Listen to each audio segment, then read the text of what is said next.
Yes, reka mbasuze cyane kandi bifurize kugira ibihe byiza. Ikaze muri aya makuru n'amakuru yo kuri uyu wa kane tariki 5 Kamena muri uyu mwaka wa 2025. Aya makuru araza kwitsa mu burasirazuba bwa Repubulika Iharanira Demokarasi ya Kongo. Muri aya makuru turaza kunyarukira muri Kivu y'Amajyepfo muri Repubulika Iharanira Demokarasi ya Kongo. Turababwira yuko mu marembo ya Uvira hamaze kurasirwa drone zigera kuri 3. Ni drone z'igisirikare cya leta ya Kongo FARDC. Aha kandi hakaba hamaze kuvanwa ibikoresho bitandukanye ni mu mirwano yiriwe ibera hangaha. Turaza kurebera hamwe uko imirwano yagenze, turebere hamwe n'ibice imirwano yabereyemo, dore ko ari imirwano n'ubundi abarwanyi barwana ku ruhande rw'intare za Sarambwe babashije guhosha bifashishije intwaro ziremereye. Ibi turabyinjiramo ku buryo burambuye muri aya makuru. Turaza kandi no kugaruka muri Katana tubabwire naho ko ibintu byifashe, dore ko amagingo ya nyuma yuko Katana habereye imirwano ikomeye ku munsi w'ejo. Uyu munsi n'ubundi abarwanyi b'intare za Sarambwe biriwe mu bikorwa bijyanye na operations. Rero hamaze gufatirwa wazarendo zigera kuri 32 zose zari zihishe mu bice bitandukanye. Izi zose ni intwaro zabo kamaze gufatwa n'abarwanyi b'intare za Sarambwe. Muri aya makuru kandi turaza kugaruka ku bijyanye n'uko ibiganiro by'Doha muri Qatar hagati ya leta ya Kinshasa ndetse n'abarwanyi b'intare za Sarambwe. Ibi biganiro byakubise igihwereye, uribaza ngo niki kiri imbere indani muri ibi biganiro cyatumye bisa naho byongeye gufata ubusa. Ibi nabyo turaza kubyinjiramo ku buryo burambuye. Turaza kandi kubabwira ko amahanga n'imiryango mpuzamahanga yose yahagurutse ihagasopo leta ya Repubulika Iharanira Demokarasi ya Kongo. Uribaza ngo nukubera iki? Ibi byose turabyinjiramo ku buryo burambuye muri aya makuru. Turaza kwerekeza muri Kivu y'Amajyaruguru muri iki gihugu, n'ubundi tubabwire ko komanda wa polisi ku ruhande rwa leta ya Kinshasa arimo gutabaza. Ese aratabaza bijyanye n'iki? Aratabariza iki? Aratabariza bande? Ibi byose turabyinjiramo ku buryo burambuye muri aya makuru. N'amakuru ku Ibendera TV twinjiyemo muri aya masaha. N'amakuru kandi tugomba kuza gufata umwanya tukabashimira. Uribaza ngo nukubera iki? Ibi byose ni mukanya, reka mukanya gatoya n'ubundi tuze tubyinjiramo byose ku buryo burambuye.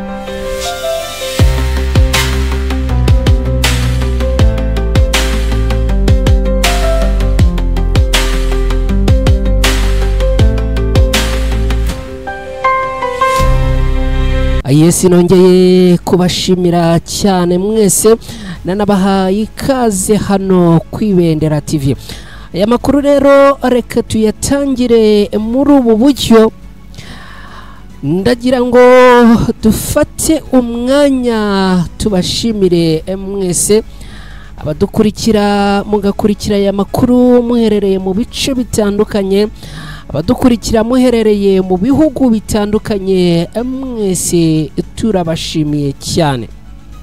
Kuri uyu munsi ni tariki 5 Kamena muri uyu mwaka wa 2025. Mu kanya gato cyane ninjira muri studio tumaze kuzuza abasubscribers 50,000. Ushobora kubyumva ukumva ngo ni bakeya, birumvikana harimo n'abafite za miliyoni, ariko buri muntu wese ashima Imana bitewe n'umusonga yamukijije. Kuba twujuje aba basubscribers rero ni ibintu tubashimira cyane, kubera ko nimwe mwabigizemo uruhare. Niba warakoze subscribe hano ku Ibendera TV, warakoze cyane kandi Imana iguhe umugisha. Hanyuma nawe niba utari ko subscribe ku Ibendera TV, nguyu mwanya mwiza cyane wo kugira ngo bikore. Hanyuma mu gihe ukora subscribe kandi wibuke no gukora kuri ako kantu k'inzogera. Ubu tayari dutangiye urugamba rwo kuzuza aba subscribers 100,000 kandi byose birashoboka hamwe namwe. Aya makuru reka tuyinjiremo ku buryo burambuye, tuyahere mujyi wa Uvira ni muri Kivu y'Amajyepfo muri Repubulika Iharanira Demokarasi ya Kongo. Mu marembo y'umujyi wa Uvira neza hitwa Kavivira niho hamaze kurasirwa drone eshatu. Ni drone zo ku ruhande rw'igisirikare cya leta ya Kongo FARDC. Akaba ari imirwano n'ubundi yongeye kubura mu rukerera, dore ko n'ubundi aha nejo hiriwe habera imirwano ikomeye cyane.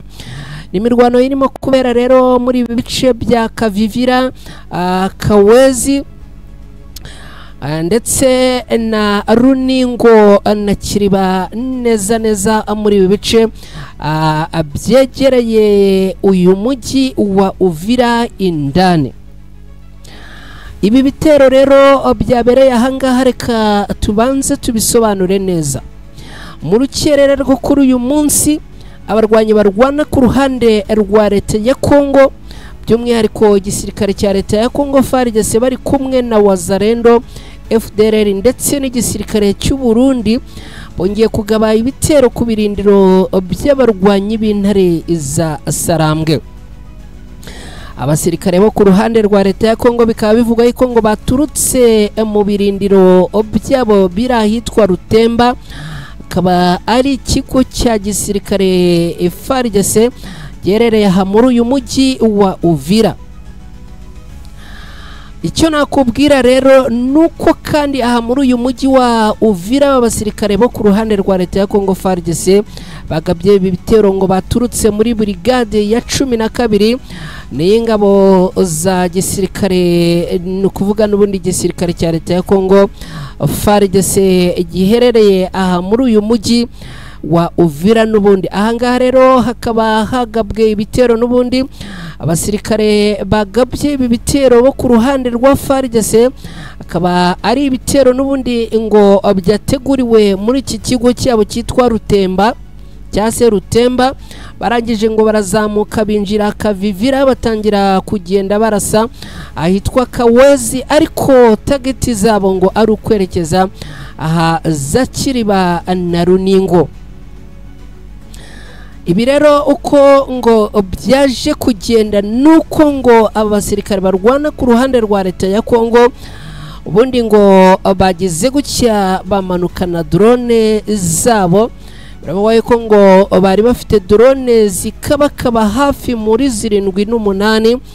Hanyuma rero ngo bakaba bari bazamutse bavuga ngo barashaka kwirukana abarwanyi b'intare za Sarambwe muri ibice, n'ubundi dore ko ari ibice bitari byamara igihe kinini abarwanyi b'intare za Sarambwe babyigaruriye aha cyane ahangaha Runingo.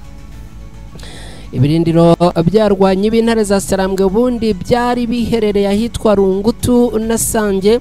Ahangaha rero bakaba baraje kuhashyira ibirindiro byabo bahirukanye abo ku ruhande rwa leta ya Kongo FARDC, dore ko aribo bari basanzwe mbere bafite ibirindiro ahangaha. Ubwo rero abarwanyi b'intare za Sarambwe babirukanaga ahangaha, bahise bahashyira ibirindiro ndetse bakorera isuku ku buryo nta mu FARDC n'umuwazalendo neza warukirangwa muri ibi bice. Nubwo ariko ibintu byagenze gutya, abarwanyi bo ku ruhande rwa leta ya Kongo FARDC bakirukanwa muri ibi bice, ngo bagiye bakubita agatoki ku kandi bavuga bati murahatwirukanye, ariko isaha n'isaha natwe tuzahabavana. Mu gitondo cyo kuri uyu munsi rero nibwo ngo bagarutse n'ubundi bikwije n'ibitwaro biremereye, nyuma yuko ngo bari bagabye bitero n'ubundi hagana isaa 7 z'ijoro, ariko abarwanyi b'intare za Sarambwe bakaza kubirukana n'ubundi ngo hagana ku isaha y'isa 6 zishyira isaa 7 zo ku manywa yo kuri uyu munsi. N'ubundi ngo bongeye kugaruka, ariko noneho ngo bavuga cyangwa se basana bikwije ku rwego rwo hejuru, ahari naho ngo bazaniyemo drone zigera kuri 7 zose, ndetse kandi ngo bazanye n'imbunda ziremereye cyane. Uko rero ngo byagenze, abarwanyi b'intare za Sarambwe ngo bafataga izi drone neza bakazihungabanyiriza muri metero imwe ngo zikimara kuzamuka, kubera yuko ngo bagize gutya network yazo cyangwa connection yazo ngo barabanza barayihungabanya binyuze kuri radari zabo. Drone rero ngo yazamukaga bagahita bayishiririza mu kirere itarenze n'umutaro. Biravugwa yuko drone 3 zose ngo zashirijwe zitari zagira ni kilometero n'ikina kimwe zirenga, kubera ko ngo zazamukaga barwanyi b'intare za Sarambwe baherereye ahasange na Rungutu bazireba, ubundi ngo bagahita bazishiririza mu kirere. Nababwiye kandi ko abarwanyi b'intare za Sarambwe kugira ngo neza babanze babashe gukontorora ibi bitero birimo kugabwa ahangaha ku birindiro byabo, bamwe ngo babaye nk'abimuka bakagira abacyase bakaza kwiyestara hitwa Kitija neza haruguru, cyangwa se kuri uyu musozi witegeye aka gace kitwa Kingwengwe. Ahangaha rero ngo niho neza umusinepa wahanuye izi drone z'abarwanyi b'intare z'abarwanyi bo ku ruhande rwa leta ya Congo FARDC, ngo niho yarahagaze 3 zose ngo akaba yahise azihindura ubushwambagara zikizamuka mu kirere, ariko ngo zitararengana kilometero n'ikina kimwe zikaba zahise zishwanyaguzwa. Ikindi kandi nakubwira nuko nyuma yo gushwanyaguza izi drone ngo byabaye ngombwa yuko abasirikare barwana ku ruhande rw'intare za Sarambwe bakoresheje imipango yo kugira ngo n'ubundi basubize inyuma aba basirikare bo ku ruhande rwa leta ya Congo FARDC ndetse n'igisirikare cy'u Burundi.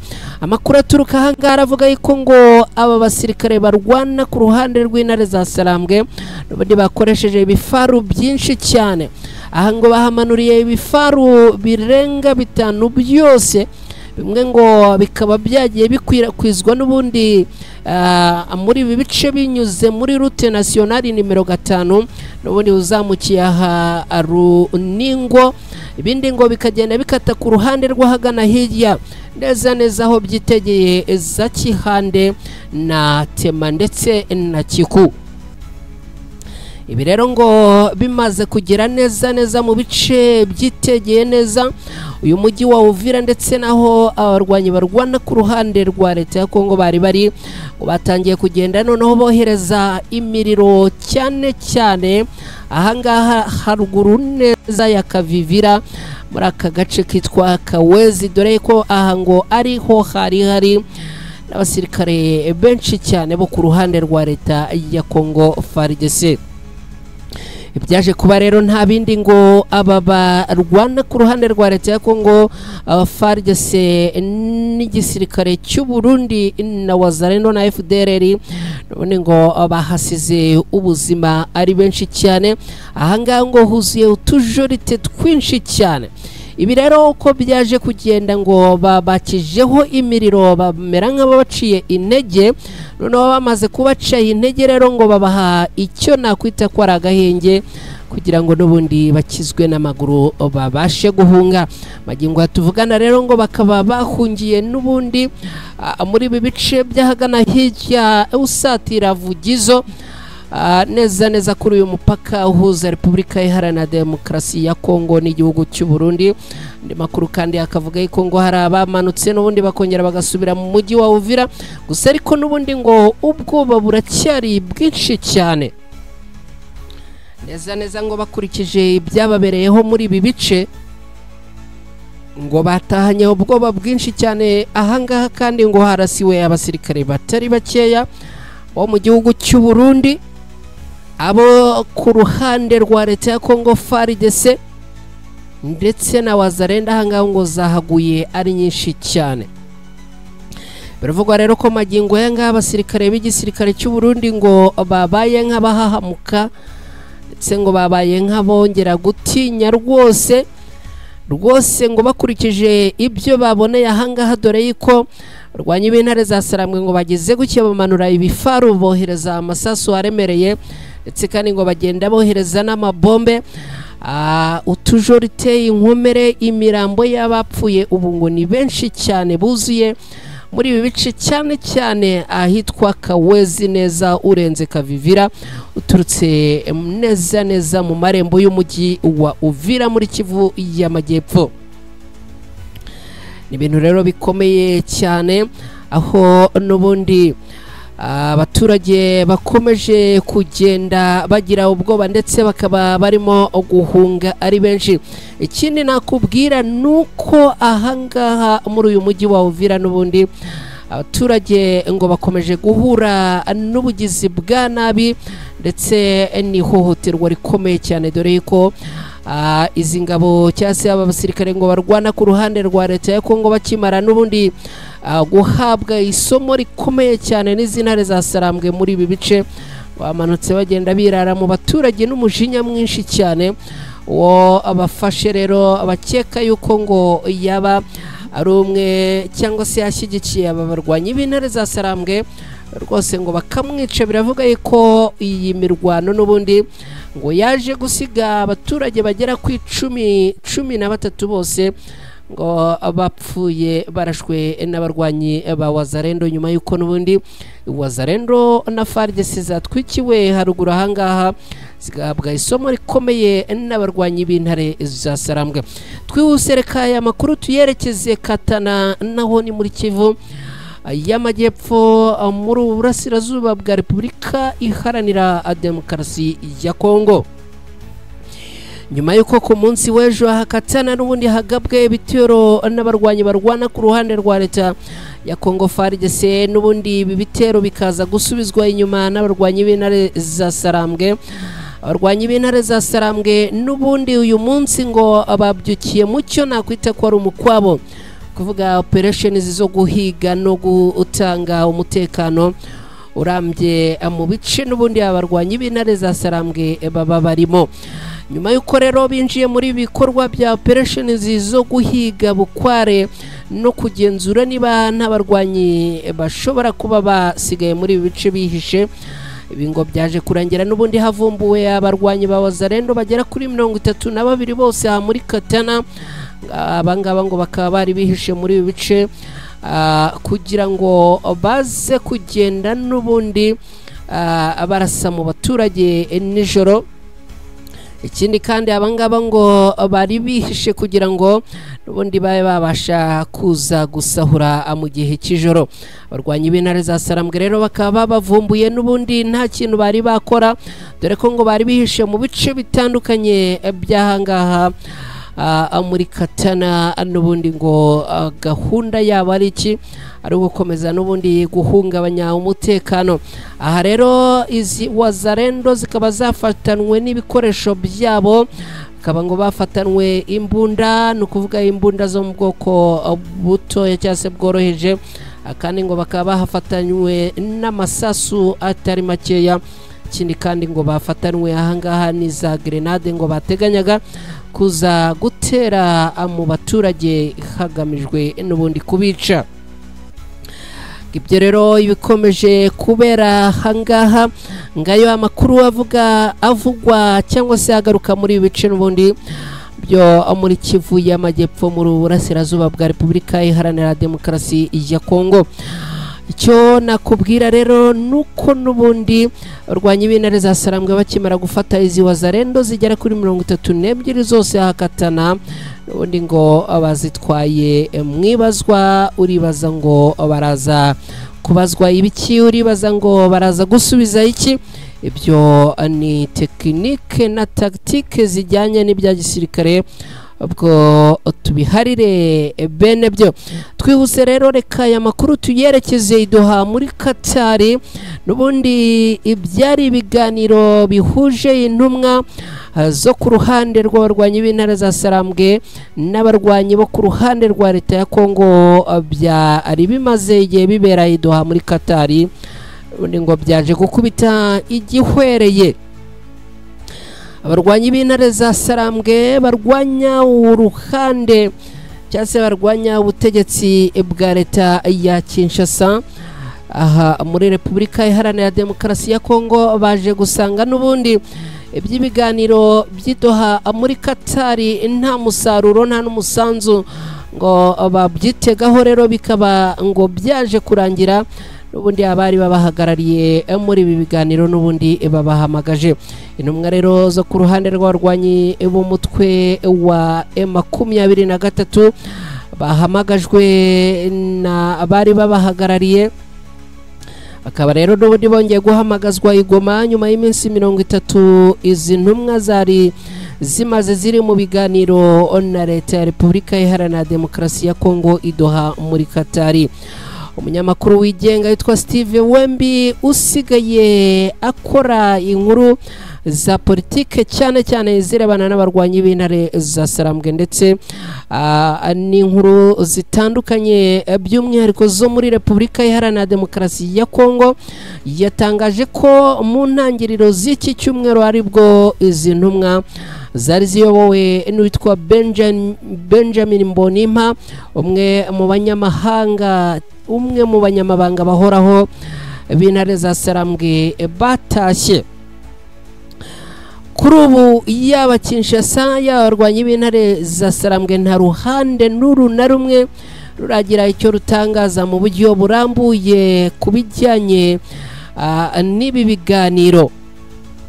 Muri Mata muri uyu mwaka impande zombi zari zasohoye itangazo rivuga ko zumvikanye ingingo zirimo guhagarika imirwano kugira ngo ibiganiro by'amahoro byazihuzaga bibe mu mwuka mwiza. N'ibiganiro yaba Kinshasa n'abarwanyi b'intare za Sarambwe bavuze ko byibandaga ku mpamvu umuzi ntambara ikomeje mu bice bimwe na bimwe by'uburasirazuba bwa Repubulika Iharanira Demokarasi ya Kongo ndetse n'uburyo burambye bwo kurangiza iyi ntambara. Abahagarariye Repubulika Iharanira Demokarasi ya Kongo n'intare za Sarambwe icyo gihe biyemeje kubahiriza izi ngamba guhera ubwo ibiganiro bitangira kuba kugeza aho byari biteganyijwe ko bizarangira habonetse umuti urambye, ndetse basaba abanyekongo bose abayobozi b'amadini n'itangazamakuru gushyigikira no gusakaza ubu butumwa bw'icyizere n'amahoro hagati y'izi impande zombi. Ku ya 18 Werurwe muri uyu mwaka w'2025 nibwo emiri wa Katari no kuvuga umuyobozi mukuru wa Katari ari we Sheikh Tamim bin Hamad Al Thani yahuje perezida w'u Rwanda Paul Kagame na perezida Tshisekedi wa Repubulika Iharanira Demokarasi ya Kongo mu biganiro byari bigamije guhosha umwuka mubi hagati y'izi impande zombi. Ibiganiro byakurikiwe n'uruzinduko abahagarariye intare za Sarambwe barimo umuyobozi mu bya politike wabo yitwa Bertrand Bisimwa na Corneille Nzenze Imbani John ushinzwe ubutasi n'ibikorwa bya gisirikare bagiriye i Doha muri Katari. Icyo gihe leta ya Katari yaganiriye n'aba bayobozi bombi bayisobanurira impamvu yatumye bafata intwaro n'icyo bifuza kuri leta ya Kinshasa. Barwanyi b'intare za Sarambwe bakaba bahamagaje intumwa zabo mu gihe hari amakuru y'uko imirwano ikomeye hagati y'umutwe w'ingabo za leta ya Kongo ndetse n'abarwanyi b'intare za Sarambwe, akaba ari imirwano yongeye kubura uburengerazuba bw'intara Kivu y'Amajyaruguru. Nyuma y'uko muri iki cyumweru kandi abarwanyi b'intare za Sarambwe bateguje abaturage bo muri teritwari ya Walikale ko bagiye kwigarurira umujyi wa Pinga uherereye muri teritwari ya Walikale. Hari amakuru avuga yuko ngo uku guhamagaza intumwa z'abarwanyi b'intare za Sarambwe bari mu biganiro i Doha muri Katari ngo byaturutse ku ruhande rwa leta ya Repubulika Iharanira Demokarasi ya Kongo, nyuma y'uko ngo hari ibyo bagiye bashyira ku rupapuro ariko iyi leta ikabirenza amaso, dore ko hagiye havugwa ibijyanye na liste yakozwe n'abarwanyi b'intare za Sarambwe. Iyi liste ngo igakorwa bakayiha leta ya Kinshasa kugira ngo izafungure abafunzwe bazira politike ya barwanyi, abafunzwe bazira politike y'abarwanyi b'intare za Sarambwe cyangwa se abafunzwe bazizwa intare za Sarambwe. Ariko abangaba bose ngo leta ya Kinshasa nta n'uyu n'umwe yigeze irekura. Ibi rero bikaba bivuga yuko ngo n'ubundi leta ya Kinshasa yaba yongeye kuba ariyo iturukwaho intandaro z'umwuka utari mwiza muri ibi biganiro.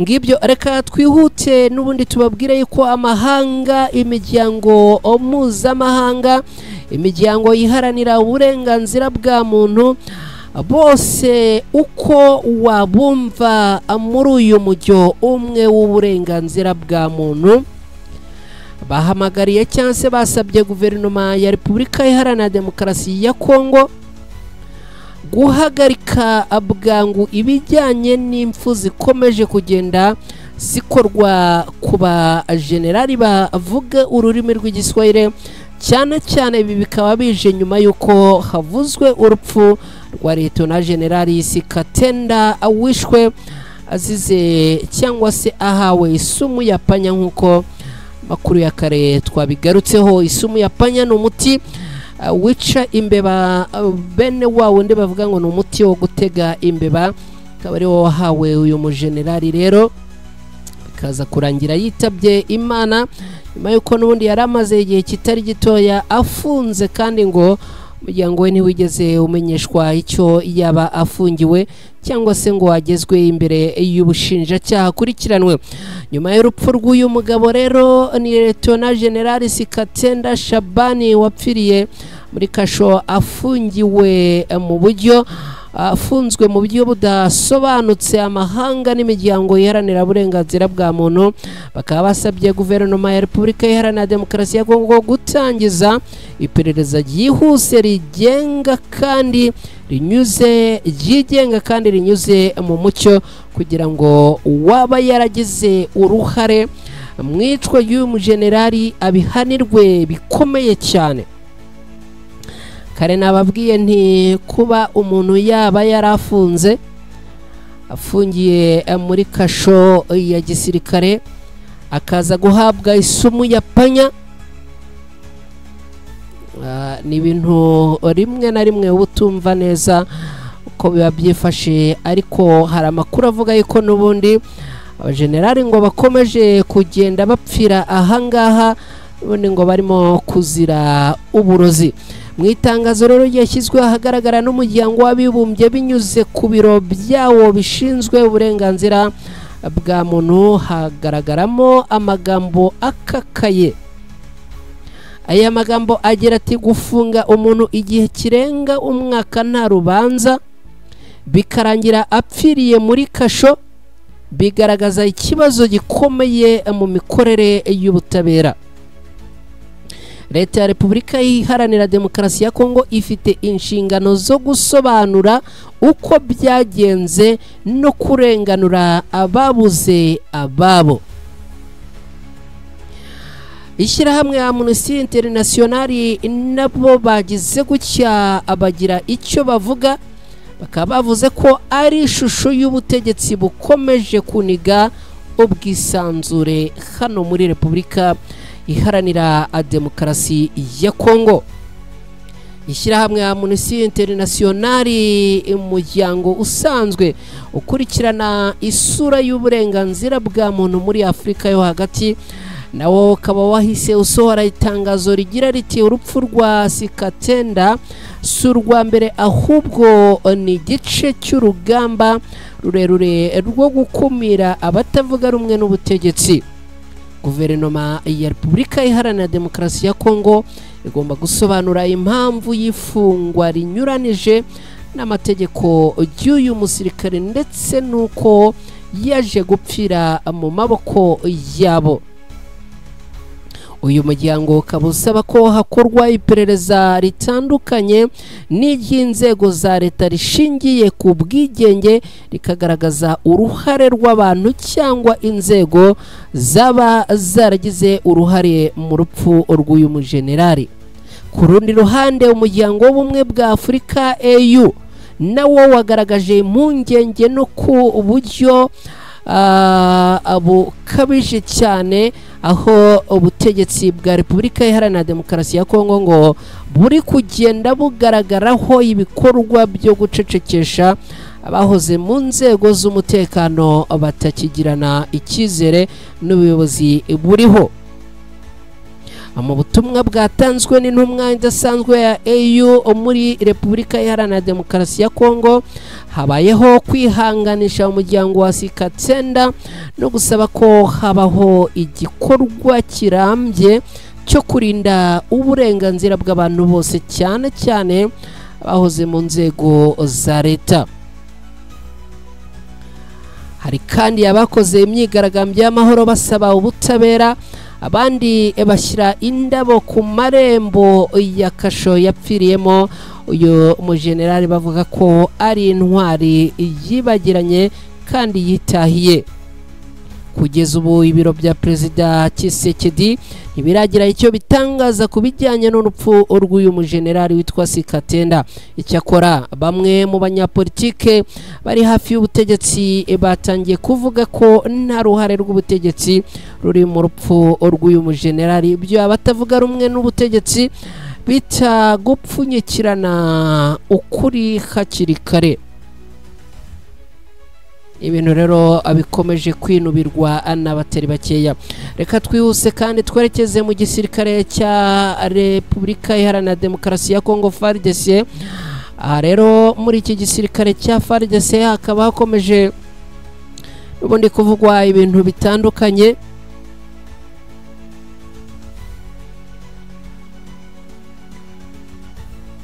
By'umwihariko kuri uyu munsi ubuyobozi bwa gisirikare ni ukuvuga ubuyobozi bwa FARDC bukaba bwafashe icyemezo gishya cyateje impaka ndende, aho abasirikare bashya ngo bazajya binjira muri FARDC bagomba kuba ingaragu mu gihe cy'imyaka 7 nta mugore bafite ndetse nta n'umwana bemerewe kubyara muri icyo gihe. Waramuka umubyaye tayari ugakurikiranwa. Mu gukurikiranwa harimo gufungwa, harimo kugezwa imbere y'ubucamanza bwa gisirikare, ariko kandi ubwo urumva nta wamenya hashobora no kuzamo n'ibijyanye no kwicwa, dore ko n'ubundi iki gihugu cya Repubulika Iharanira Demokarasi ya Kongo n'ubundi ibijyanye n'igihano cy'urupfu uho kiracyatangwa. Iri tegeko rero rikaba ryatangajwe kuri uyu munsi ku mugaragaro n'umuvugizi w'ingabo za DRC yitwa Major General Sylvain Ekenge. Akaba yavuze ko abinjira mu gisirikare bagomba kugira imyitwarire itajegajega kandi bagashyira imbere umurimo w'igihugu kuruta inyungu zabo bwite. Major General Ekenge yagize ati umusirikare urangije imyitozo ya gisirikare agomba kwiyemeza ko azamara imyaka 7 adashatse kandi atabyaye, akaba ari inshingano yemewe n'amasezerano. Umusirikare utabyubahirije ngo mu gihe yaba ahuye n'ikibazo umuryango we ntacyo uzagenerwa. Mu mashusho yakwirakwiye ku mbuga nkoranyambaga, Lieutenant General Johnny Ruboya, guverineri w'intara ya Ituri ushinzwe imirimo ya gisirikare, yeruye ko imwe mu mpamvu zituma ingabo za leta ya Kongo FARDC zinanirwa gutsinda abarwanyi b'intare za Sarambwe ngo ari imyitwarire mibi irimo uburangare, gushishikarira iby'imitungo n'ibindi bibazo by'imyitwarire ndetse kandi ngo n'ibibazo by'imiryango. Lieutenant General Ruboya yanavuze ko ngo hari ibibazo bikomeye bibangamiye ingabo zirwana ku ruhande rwa leta ya Kongo iyo bari ku rugamba, ngo zirimo inyerezwa ry'imishahara y'abasirikare, imfubyi n'abapfakazi badahabwa ubufasha, kudasubizwa mu rugo kwa bamwe mu barokotse intambara, igabanuka ry'icyizere cy'abaturage ku ngabo za leta ya Repubulika Iharanira Demokarasi ya Kongo n'ibindi bibazo. Iri tegeko rishya rero rikaba ryateje impaka n'impagarara muri rubanda, bamwe bakaba barivuga imyato nk'intambwe igamije kugarura imyitwarire n'ubunyamwuga mu gisirikare cya leta ya Repubulika Iharanira Demokarasi ya Kongo, ariko abandi bakaribona nk'ikibazo gikomeye kandi gishobora kurushaho guca intege urubyiruko rwari rushishikajwe no kwinjira mu gisirikare cya leta ya Repubulika Iharanira Demokarasi ya Kongo. Ngibyo rero ibikomeje kuvugwa n'ubundi mu gisirikare cya leta ya Kongo FARDC. Hanyuma twihuse n'ubundi tugenda tunagana ano ku musozo w'aya makuru, reka tubabwire ko muri Kivu y'Amajyaruguru komiseri wa polisi arasaba ubufatanye n'ubutabazi. Akaba ibi yabivuze mu buryo bumeze gute? Ibi akaba yabivugiye hehe? Ibi nibyo nifuza ko twinjiranamo ku buryo burambuye. Komiseri w'ishami rya polisi yitwa Dieudonné Makambo Jimba, akaba ari umukomiseri wa polisi mu ntara ya Kivu y'Amajyaruguru, yibukije abapolisi inshingano zabo, anabasaba kubishyira mu bikorwa bagakunda igihugu cyabo. Ibi kandi byari mu gitaramo cya mbere cyabaye kuri uyu wa kane tariki 5 Kamena muri uyu mwaka w'2025, cyabereye ahitwa Iwocha mu gace ka Beni mu burasirazuba bwa Repubulika Iharanira Demokarasi ya Kongo. Mu ijambo rye generali yasabye ingingo z'amategeko n'itegeko gufatanya n'abaturage kugira ngo babone amakuru y'umutekano, hagamijwe gusohoza ubutumwa bw'umutekano w'abaturage n'umutuzo wabo muri rusange. Aha yagize ati umutekano ntabwo ari ikibazo cy'inzego zishinzwe umutekano gusa, ahubwo ni n'ubucuruzi cyangwa se n'inshingano za buri wese. Abaturage bose bagomba kumva ko tugomba gufatanya mu kubungabunga umutekano w'igihugu cyacu. Abazagaragara rero mu bijyanye no kuwuhungabanya ntago tuzigera tuborohera nka polisi. Yasabye kandi abaturage gufatanya nabo, no kuvuga gufatanya n'abapolisi ariko kandi n'izindi nzego mu kugerageza kubungabunga umutekano, ariko no kugenda batunga agatoki aho n'ubundi ibintu byaba birimo kuzamba cyangwa se ibintu byaba bitarimo kugenda neza. Ngibyo rero ibituruka hangaha, ngibyo ibirimo kuvugwa muri updates n'ubundi zari zigezweho aya amasaha. Eka rero mbashimire cyane mwe mwari muri kumwe natwe muri aya makuru yo kwibendera TV yagarukaga n'ubundi kuri updates zitandukanye muri aya masaha. Ariko mbere yuko nsoka muri studio, kanongere mbibutse ko muri Masisi n'ubundi hiriwe imirwano, ariko ahagana mu masaha nyuma ya saa sita imirwano ikaba yaje gucogora. Ni imirwano bivuga ko n'ubundi barwanyi barwana ku ruhande rw'intare za Sarambwe bongeye n'ubundi gutitiza barwanyi ba Wazalendo, dore ko n'ubundi ngo ibirindiro byabo babishwanyaguje. Ibirindiro byabo ngo babishwanyaguje n'ubundi birangira izi Wazalendo zikwiriye imishwaro. Akaba rero n'ubundi barwanyi b'intare za Sarambwe bakomeje n'ubundi kwigarurira ibice bitandukanye aha muri Masisi. Ni nyuma y'imirwano yari maze iminsi igera kuri 4 n'ubundi, ariko izi Wazalendo nubwo bazirukanye ngo zikaba n'ubundi zikiri hafi ibintu rero bivuga yuko ngo isaha n'isaha n'ubundi zishobora kongera kugaruka zikagaba ibitero ku barwanyi b'intare za Sarambwe.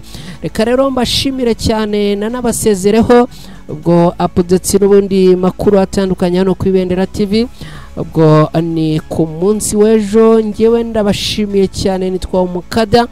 Ugire amahoro n'amahirwe, mugire ijoro ryiza, ubundi Imana ibarinde.